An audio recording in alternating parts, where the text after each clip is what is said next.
এই বাংলার জমিনে আপনার আমার মতো সাধারণ মানুষের জন্য আমি মনে করি আমাদের জন্য তারা একটা আল্লাহর পক্ষ থেকে বিরাট একটা নিয়ামত। কি বলেন ঠিক কিনা? যাদের চেহারার দিকে তাকাইলে মুমিনের কলিজা ঠান্ডা হয়ে যায়, যাদের দিকে তাকাইলে মালিকের কথা স্মরণ হয়ে যায়, বুঝতে হবে তারা আল্লাহ পাকের খাস বান্দা। কি বলেন ঠিক কিনা?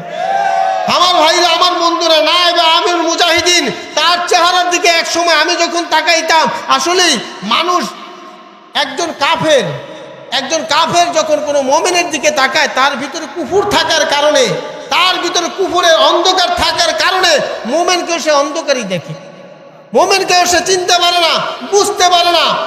নায়েবে আমিরুল মুজাহিদিন তিনি যে কত বড় আল্লাহর ওলি, কত বড় বুজুর্গ মানুষ, তার সঙ্গে যে মালিকের কি সম্পর্ক, তার ভিতরে যে মাওলা পাকের কি এশ, কি প্রেম, কি ভালোবাসা, এটা এখন হয়তো আমি অনেক দিন হয়েছে মুসলমান হয়েছি, একটা জিনিস যখন নতুন থাকে তখন যেরকম চকচকে থাকে, পুরান হইলে আস্তে আস্তে একটু একটু এটা রং বদলায়। কি বদলায়?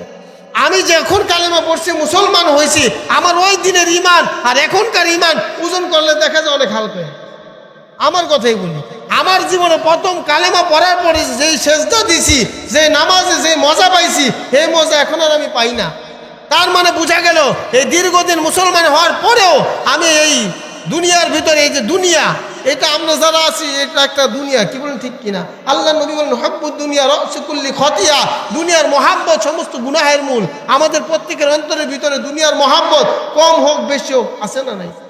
যেদিন মুসলমান হয়েছে ওই দিন আমার ভিতরে দুনিয়ার মহাব্বত ছিল না, একমাত্র আল্লাহর মহাব্বত ছিল। আল্লাহর মহাব্বত পরিপূর্ণ থাকার কারণে মা বাবা ঘর বাড়ি সব কিছু ছাড়তে পারছি। মুসলমান হওয়ার পরে 15 বছর পর এখন ছেলে হয়েছে, বউ হয়েছে, এদের মহাব্বত অন্তরে কিছুটা ঢুকছে কি ঢুকে নাই? তো যার কারণে কিছুটা হইল, আগের মতো এস্ক আমার ভিতরে নাই। আগে একটা সময় যখন নায়েবে আমিরুল মুজাহিদিনের দিকে তাকাইতাম, তখন তাকানোর শুধু তাকাইতাম, অটোমেটিক চোখের থেকে গড়গড়ে পানি পড়ে যায়।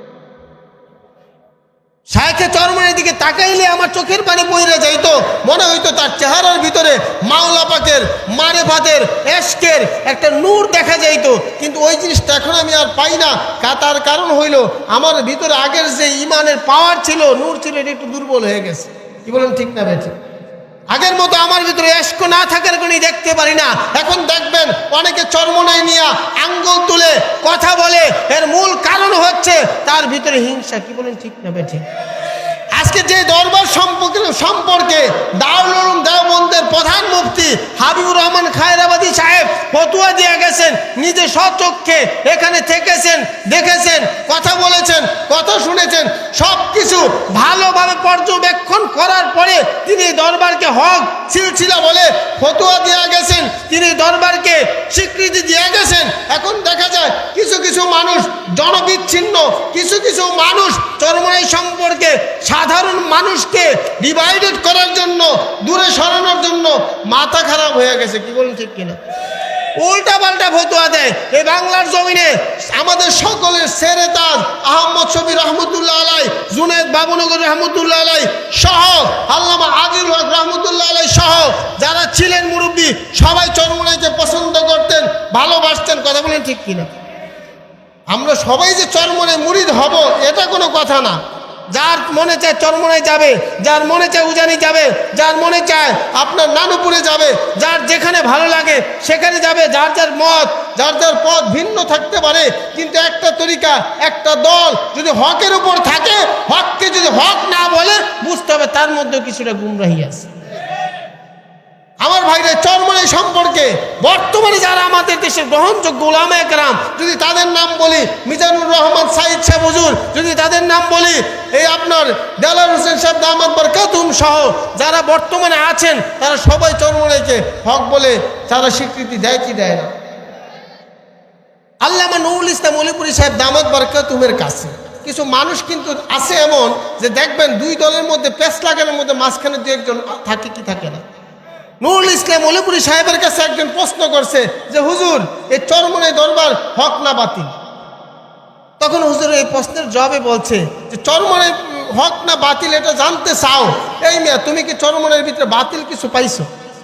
যেদিন বাতিল কিছু পাইবে ওই দিন আমার কাছে প্রশ্ন করবো, আমি এটা উত্তর দেব।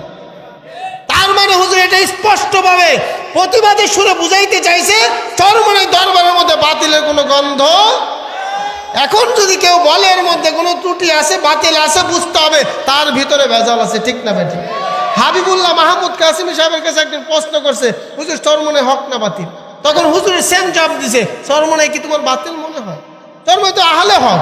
হ্যাঁ, আমরা কাজ করি, এক একজনের মত ভিন্ন হইতে পারে, দুই রকম হইতে পারে। আমাদের যে মাযহাবে 4 ইমাম আছে, ইমামদের মাঝেও তো বিভিন্ন মাসালা নিয়ে ভিন্ন মত থাকতে পারে। তার মানে একজনকে আরেকজনকে বাতিল বলছে নাকি? চারোটা কি চারজন সহি বলছে, চারোটা কি আমরা অনুসরণ করতে পারি? কি বলুন, ঠিক না বেঠিক? এই দেশে চরমনে থাকবে, উজানি থাকবে, নানুর উপর থাকবে, তাবলিগ থাকবে, সব কিছু হক, সব কিছু আমরা সবারকে অনুসরণ করব। যারা হক আছে তাদের বিরুদ্ধে করব। কেউ যদি করে বুঝতে হবে তার কথা সুন্দর হইলেও তার মতলব খারাপ। কি বলেন, ঠিক কিনা? তার কথা সুন্দর হইতে পারে কিন্তু তার মতলব খারাপ।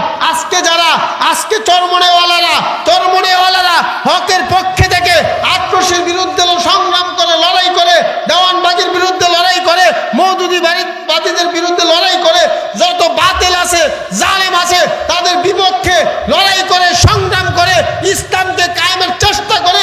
আর একদল মানুষ যারা জনবিচ্ছিন্ন বিতর্কিত, দুই একজন মানুষ তারা চরমনে সম্পর্কে আঙ্গুল তুলে প্রশ্ন করে, বোঝা গেল তাদের ভিতরে মতলব। তাদের কথা সুন্দর হইতে পারে কিন্তু তাদের উদ্দেশ্য ভালো না। নাহলে এত দল মত থুইয়া তারা কেন চরমনের পিছনে লাগবে? আমার ভাইরা, এই দরবার হক ছিল, হক আছে। আমরা দোয়া করি আল্লাহ তাআলা কিয়ামত পর্যন্ত এই তরিকাকে হকের উপর রাখুক। সকলে বলে আমিন। যারা আমরা যাই, আলহামদুলিল্লাহ, আল্লাহ আমাদেরকে কবুল করে বলে আমিন। যারা যাই না, বিরোধিতা করে, না বুঝে, আল্লাহ তাদেরকে বুঝে শুনে আল্লাহ তাআলা সঠিক বুঝার তৌফিক দান করে বলে আমিন। আমার যুবক ভাইরা, মুরব্বী বাবারা, যে কথা বলতেছিলাম, আল্লাহ পাক রব্বুল আলামিন আমাকে স্বপ্নের মাধ্যমে কালেমা পড়ার তৌফিক দান করছে। বলেন না সুবহানাল্লাহ। ইসলাম নিয়ে গবেষণা করতে